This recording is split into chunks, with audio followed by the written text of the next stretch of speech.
նախ խնդրեմ ասել պարոն նախարար, արդյոք ստորագրված փաստաթուղթը ենթադրում է նաև սպառազինության շրջանակներում համագործակցություն Հայաստանի հետ, թե ոչ։ Երկրորդ հարցը Հայաստանի ղեկավարությունը Ադրբեջանի հետ հարաբերությունների կարգավորման առումով առաջարկում է խաղաղության խաչմերուկ նախագիծը։ Դուք ինչպես եք պատկերացնում Եվրամիությունը, Նիդերլանդները ինչպես կարող են աջակցել այդ նախաձեռնությանը, կարող են կամ չեն կարող աջակցել, թե ոչ, եւ խնդրեմ անդրադառնալ նաեւ Բաքվում պահվող հայ գերիների հարցին, ճիշտ է, դուք անդրադարձաք թեմային, բայց արդեն շուրջ 2 տարի է 23 հոգի Ադրբեջանում կանգնած է դատարանի առաջ անօրինական պայմաններում, նրանք խոշտանգվում են, բռնությունների են ենթարկվում, այդ դատավարություններն անցնում է ավտորիտար ռեժիմում առանց անկախ լրատվամիջոցների եւ իրավապաշտպանների ներկայության։ Դուք գործընկերոջս հարցինի պատասխան նշեցիք, որ հետևողական կլինի Եվրամիությունը եւ այլն, բայց չեք կարծում, որ պետք է մարդու իրավունքները կարևորելու տեսանկյունից Ալիևի ռեժիմի դեմ կոշտ մեթոդներ կիրառել։ Շնորհակալություն։ Thank you for the question. Thank you for the strategic question. Շնորհակալ եմ ռազմավարական գործընկերության մասին հարցի համար։ Նաև կարող եմ հաստատել, որ ռազմավարական գործընկերությունը Հայաստանի եւ Նիդերլանդների մեջ, այո, սա դեմ չէ որևէ մեկին, սա Ադրբեջանի դեմ չէ, սա Թուրքիայի դեմ չէ, սա որևէ մեկի դեմ չէ։ Ես տեսնում եմ, որ Հայաստանը փորձում է բալանսավորել իր արտաքին քաղաքականությունը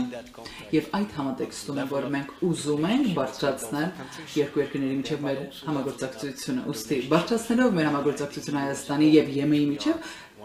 սա եւս կհանգեցնի դրան բնականաբար, որ մենք անդամ երկրներից մեկն ենք։ Սա ռազմական զինամթերք որևէ կետեր չունենք։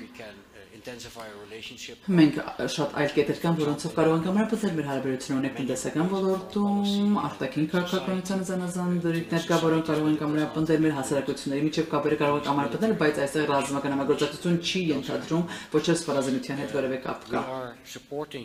Մենք սատարում ենք խաղաղության ձեռքբերում Հայաստանի եւ Ադրբեջանի միջև եւ հարաբերությունների նորմալացում Հայաստանի եւ Թուրքիայի միջև։ Սա անշուշտ նախ եւ առաջ երկու երկրների համար է կարևորը, բայց ես տեսնում եմ, թե մենք որքանով ենք ուզում աջակցել դա։ Եվ Եմեն եւս սա ուզում աջակցել, քանի որ սա շատ կարևոր է։ ԵՄ հարևանության շրջանակներում մենք տեսնում ենք հույսի շողեր, տեսնում ենք այս իրարանցման մեջ, այս միջազգային զարգացումների իրարանցման մեջում տեսնում ենք հույսի շողեր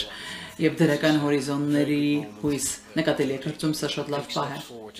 Մեկ քայլ առաջ գնալու եւ տեսնելով թե որքանով է կամենում ՀՀ կառավարությունը առաջ գնալու այս ուղղությամբ, որը մենք մեծապես քաջալերում ենք եւ քաջալերում ենք Ադրբեջանին եւս, քաջալերում ենք Թուրքիային եւս շարունակելու իրենց քայլերը դեպի Հայաստան կանոնավոր կարգելու, ավելի կարգավորելու, կարծում եմ սա տարածաշրջանի բարգավաճման համար լավ քայլ կլինի եւ ընդհանուր առմամբ ինչպես նաեւ Եվրոպայի։ Ինչ վերաբերում է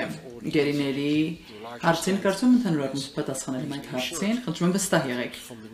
Հավաստիացնում եմ ձեզ, որ Նիդերլանդներից եւ ԵՄ-ի կողմից մենք կշարունակենք մեր ուշադրությունը սևեռելու այս հարցի շուրջ եւ շարունակում ենք հավատալ, որ գերիները պետք է վարվեն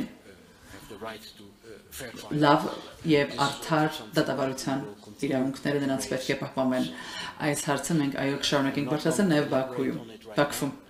Այս հարցի շուրջ չեմ ընդայնի ես այս հարցը, քանի որ բայց իմացեք, որ սա մի հարց է, որին մենք մեր ուշադրությունը սևեռում ենք։ Վստահ եղեք, շնորհակալ եմ։ Շնորհակալություն։